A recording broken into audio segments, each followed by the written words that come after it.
apa guna hidup di dunia kalau tak bahagia.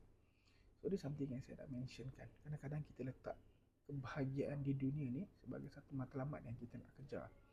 Dan saya nak ingatkan bahawa kebahagiaan di dunia ni dia tak patut dari satu matlamat yang kita patut kejar pun.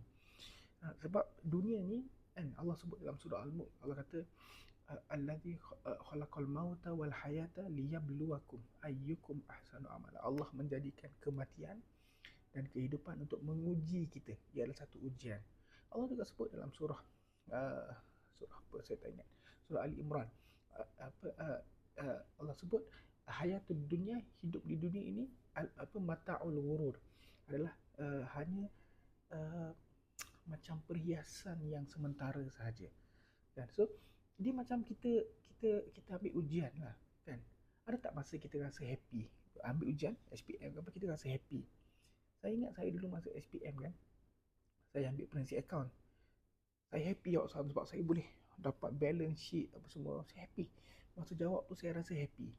Tapi bila hantar je jawapan tu, saya paling terkejut dan sedih. Sebab apa? Sebab orang lain semua bila masa nak hantar tu baru saya perasan, oh sepatutnya diminta penyata kewangan, saya buat lembaran kerja. Saya happy masa buat soalan tu, masa buat ujian tu saya happy.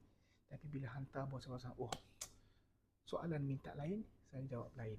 So kadang-kadang kalau kita kejar happy masa ujian tu, bahagia masa ujian tu, kadang-kadang mungkin kita jawab yang salah kan. Sedangkan kebahagiaan yang kita nak capai adalah selepas daripada ujian itu.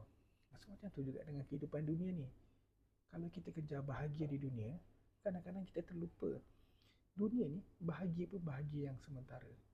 Dan bila ujian ni, it's okay untuk kita sedih, kita stres masa ujian tu. Sebab yang penting adalah selepas ujian tu. Dan selepas ujian itu adalah alam-alam yang lebih besar. Dan kita ingat alam ni, kan, Allah ini dia Tuhan sekalian alam. Kan? Allah ni dia Rabbil Alamin, Tuhan semua alam. Dan kita punya alam ni, kita hidup dalam banyak alam.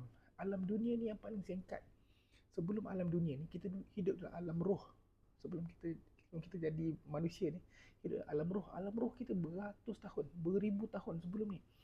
Hidup alam dunia ni mungkin 70, 80 tahun, 60 tahun kan. Singkat saja. Lepas tu alam barzakh, alam dalam kubur ni, tak tahu berapa ribu tahun lagi. Kan? Kita hidup, kita nampak, kita mungkin diseksa dalam tu dan sebagainya kan.